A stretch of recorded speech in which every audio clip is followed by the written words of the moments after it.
Magagandang batas upang labanan ang patuloy na problema ngayon sa pagtaas ng presyo ng mga bilihin.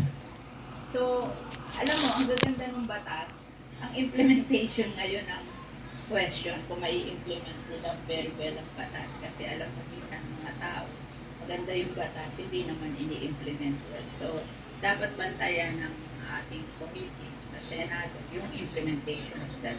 Magaganda yung batas. Hinihikayat naman ni dating Senador Villar sa urban gardening ang publiko, partikular na ang mga nakatira sa syudad.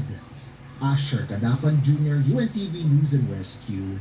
Diyos ang aming sandigan, serbisyo publiko ang aming pinahahalagahan. Guys, nasa binti na ako, guys. Dapat tulungan ng Estados Unidos ang Pilipinas. Ito ang sentimiento ni Senate Deputy Minority Leader Juan Miguel Zubiri sa gitna ng pagpapataw ng 19% na taripa ng mga produktong inaangkat ng United States mula sa Pilipinas. Habang napaulat din na gagawin pang 100% tariff ang semiconductors na siyang pinakamalaking inaangkat ng US sa Pilipinas. Ayon kay Senador Zubiri, nakaalarma ito dahil maraming mawawalan ng trabaho sa iba't ibang lugar sa bansa.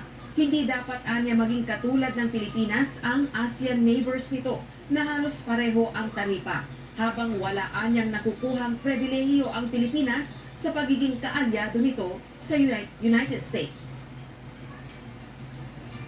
We're urging the administration na gamitin po nila yung card na yun na we are treaty allies.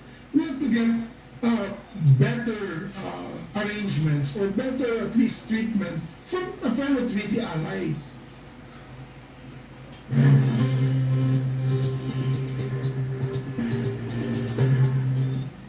Iligal ang karamihan sa mga taripang ipinatutupad ng Trump administration.